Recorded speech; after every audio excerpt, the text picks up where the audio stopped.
The Girl, the King, and the Rainbow Doors. Reading to you a book by Sylvia Dittmer and Lynn Strickland. Lynn Strickland was the illustrator, and there's the many colored doors. The Girl, the King, and the many colored doors. And I'm the author. Rainbow colored doors, excuse me. I should know the name. There's one of the pictures from it. The crown. Dedicated to Rodney L. Dittmer, who passed on before me, that's my husband, into glory. Thank you for giving me space to do my writing and for believing in me. Here's the first picture. This is the king, the Lion of Judah. There he is. Okay. Page 1 gives us a verse, and this is a picture with the first page. The verse is, "And the key to the house of David I will lay upon his shoulder, and he shall open, and no one shall shut. He shall shut, and no one shall open." Isaiah 22:22. Okay, the picture for the first page is rainbow colors. Now we'll read that to you. "You have a heavenly name. Only God knows your name, and he will tell it to you if you ask him. You also have a color. Your color does not define you, but helps you to understand your purpose here. He gave you life on earth to fulfill a purpose, and that is your name." Next page picture is a maiden in a green robe, sea green colored robe. I'll show you one more time. I don't know if you can see that. Okay. Sometimes the meaning of your earthly name is your purpose. My name, Sylvia, means forest maiden, a person who dwells in the forest and has some kind of special ability. I see the trees as an allegory for people. I dwell in a world of people, and that is for me to reach in some way, to help bring life to them. I am to reach in some way to help bring life to them. I have a color just like you do. This is a picture of my color. I don't know if the color is coming through very well. My color is sea foam green. Is a color minty green, one of my favorites. It looks like the ocean. It is warm, nurturing color. It fills people with a sense of peace and calm. It represents life. Next page is a blue color. And it says, "Sometimes the Lord asks me to pray for certain colors of people, such as blue." So this is the blue color that I get to pray for people. In spiritual terms, this color is bold, adventurous, just, and discerning of truth.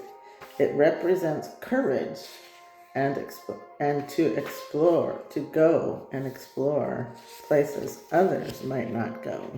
Okay, so here's the picture on the next page. It says life, life. I stand near the person I'm praying for, silently listening. God gives me the color or spiritual temperature of the person. I then am allowed to speak life into them through encouraging, healing truths. I don't know what your color is from God. He will show you. Then this is the next page picture. The Lord speaks to me in dreams or pictures. I see colors for people and colors for things, like doors. One of the visions or dreams I have gotten from him was of colored doors and the kids inside those doors. I saw yellow, green, purple, and red. And here's the next picture. It's called Lifebringer. I asked the Lord what the colored doors meant. He told me that I had an important job to do. Those doors had hurting people, kids, inside of them. As I listened, he showed me that he loved them and wanted to heal them. He said that I could help bring life into them along with him, that I could use my Lifebringer tool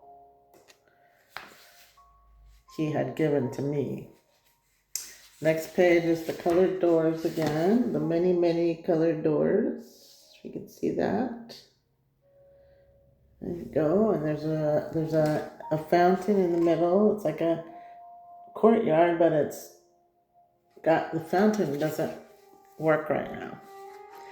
In my vision, all doors were closed. I wandered through this forgotten and ill-kept courtyard full of colored doors, surrounding an unused fountain. I knew I had faith from my Lord, the King of Kings, that the rainbow-colored doors surrounding this unlit, hidden courtyard, once closed forever, would open. Next page, there's the Forest Maiden. I heard or felt my King's voice burning in my spirit to speak over these once beautifully painted doors. Open, open, open. Speak life in the name of the King. I say open to every door with the key of David. I hold my small tool. There it is again. The Lifebringer. Kind of like a small tool. And swipe it with a flourish toward all the doors in this dark courtyard. Slowly, the old ancient doors begin to creak as I use my tiny tool. Next picture. Unlocked lock on a door.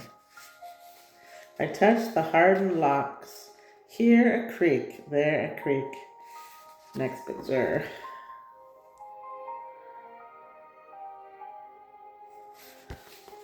A wandering mouse jumps back in alarm, quickly scampering off as it notices that something is happening. In this once desolate and forgotten place, life is coming here. The air begins to tingle. There is a slight twilight peach glow dimly lighting this dark, deserted courtyard. Then night comes. Here's the next picture of the night.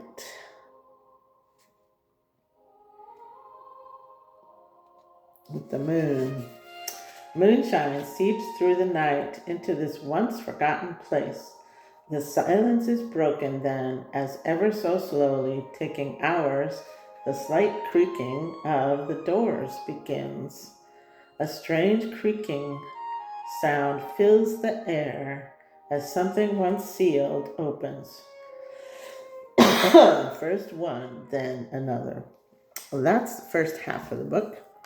I'll do the second half next. Okay, see you next time. Bye.